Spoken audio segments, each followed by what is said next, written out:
À l'entame de mon propos, qu'il me soit permis d'adresser toute notre gratitude à son Excellence le général d'armée Assimi Goïta, président de la transition, chef de l'État, au général de division Abdoulaye Maïga, Premier ministre, chef du gouvernement, au docteur Ibrahim Samake, ministre de l'Agriculture, et à tous les membres du gouvernement pour la confiance placée en nous pour conduire les destinées de l'Office du Niger. Leurs orientations stratégiques constituent le socle de notre feuille de route pour bâtir un pôle de développement agro-industriel d'importance dans la zone de l'Office du Niger. Mesdames et Messieurs les administrateurs, je tiens à saluer l'engagement indéfectible de chacun d'entre vous pour la cause de la souveraineté alimentaire de notre nation. Votre présence témoigne de l'intérêt constant que vous portez à la bonne gouvernance de l'Office du Niger, ainsi qu'à la poursuite de sa mission au service du développement socio-économique du Mali. Le véritable cœur battant de l'Office du Niger réside dans le courage exceptionnel de nos exploitants agricoles, hommes et femmes. Malgré un contexte complexe et des menaces qui pèsent trop souvent sur leur quotidien, ils refusent de plier. Jour après jour, au péril de leur propre sécurité, ils se rendent dans les champs, saisissent leurs outils et continuent de cultiver la terre pour nourrir le Mali. C'est pourquoi je tiens en cet instant solennel, ici et maintenant, à rendre un hommage vibrant, appuyé et profondément respectueux à nos braves exploitants agricoles. Cette 58e session revêt une importance particulière car elle nous offre l'occasion d'examiner les rapports financiers et de gestion de l'exercice 2025, une année marquée par de nombreux défis, dont les actions néfastes des groupes armés terroristes qui ont affecté des activités de production dans de nombreuses localités. Mesdames et Messieurs les administrateurs, sur le plan technique, les résultats 2025 ont été les suivants. En riziculture, la superficie totale exploitée a été de 134 200 hectares, soit un taux de réalisation de 94% par rapport à la prévision qui était de 142 276 hectares, avec un rendement moyen obtenu de 5,83 tonnes à l'hectare. La production, elle, a été de 782 400 tonnes de riz paddy pour une prévision de 917 000 tonnes, soit un taux de réalisation de 85,32%.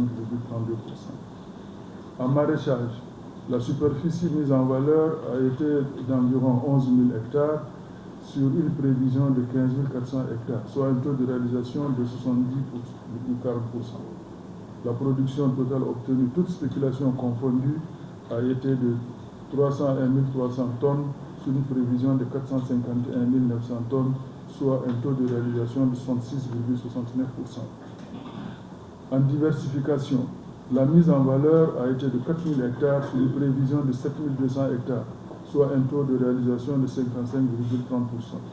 La production totale obtenue, toute spéculation confondue, a été de 103 000 tonnes sur une prévision de 134 000 tonnes, soit un taux de réalisation de 47,29%.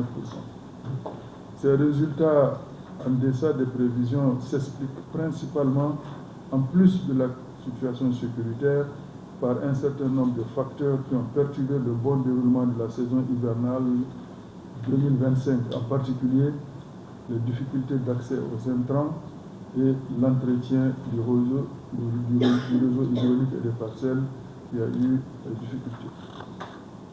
Mesdames et Messieurs les administrateurs, sur le plan financier, les ressources totales mobilisées à la date du 31 décembre 2025 ont été pour la redevance eau 6 407 833 346 francs et recouvré sur un montant de 7 milliards environ 200 millions, soit un taux de recouvrement de 89%.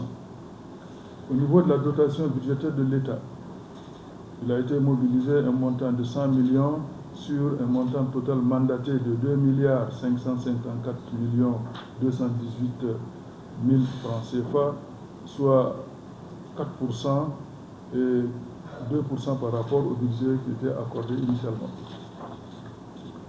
Au niveau des financements extérieurs, nous avons enregistré une mobilisation de 5 milliards 500 millions, dont 505 millions provenant de la Banque ouest-africaine pour le développement, la BOAD, dans le cadre des activités de clôture du projet Morodo Nord, 4 milliards 363 millions de la KfW dans le cadre du projet d'irrigation Debougou 4 et 660 millions du Royaume des Pays-Bas dans le cadre du projet de productivité de l'eau dans le pays du Niger, Prodo.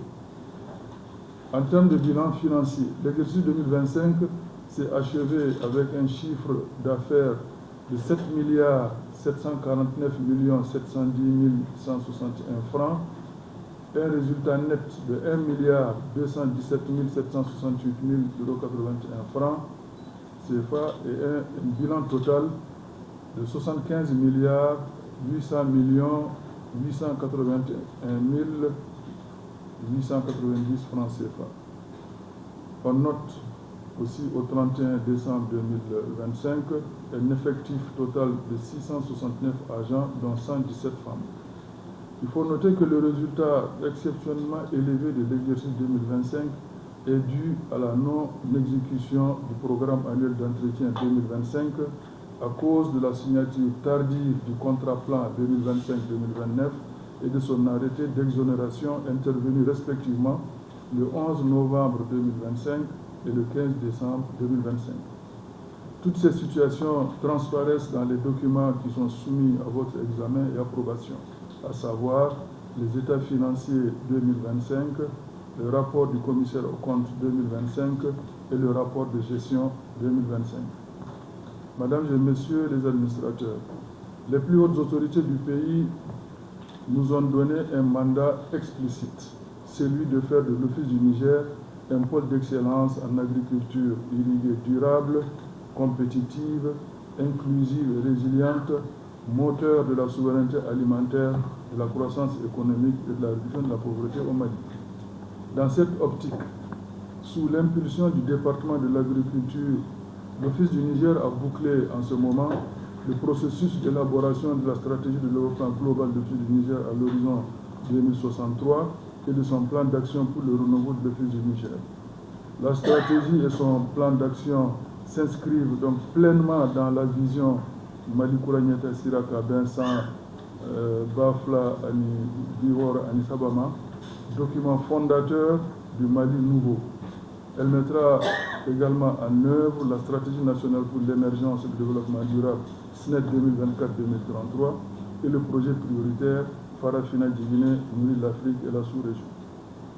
En parallèle, l'Office du Niger a engagé une série de rencontres avec les ministères, les institutions de la République, des partenaires techniques et financiers, à l'effet d'obtenir le nécessaire engagement de tous pour la transformation de l'Office du Niger en puissance agro-industrielle. Récemment, le 25 juin 2026, la campagne agricole 2026-2027 a été lancée à Ségou sous la présidence de M. le ministre de l'Agriculture. Ce lancement a été placé sous le signe de la confiance retrouvée. Mesdames et Messieurs les administrateurs, chers collaborateurs, je ne saurais terminer cette intervention sans renouveler vivement mes remerciements aux autorités du pays pour les efforts importants consentis dans l'accomplissement, dans l'accompagnement de l'Office du Niger, tant sur le plan financier que sécuritaire, et cela malgré des défis majeurs. Je voudrais également adresser mes sincères et vifs remerciements aux vaillantes forces armées maliennes qui sanctuarisent chaque jour davantage les zones de production et veillent à la sécurité des personnes et des biens.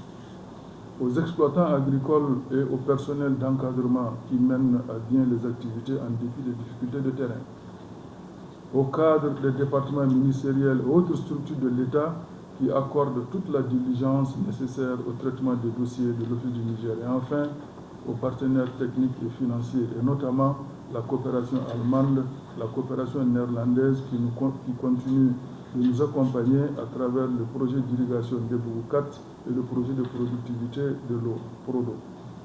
Mesdames et Messieurs les administrateurs, c'est donc dans un esprit de responsabilité, de transparence et de recherche permanente de performance que nous abordons les travaux de cette 58e session, convaincus que les échanges, résolutions et recommandations qui en découleront permettront de consolider les acquis et de mieux préparer l'avenir de l'Office du Niger.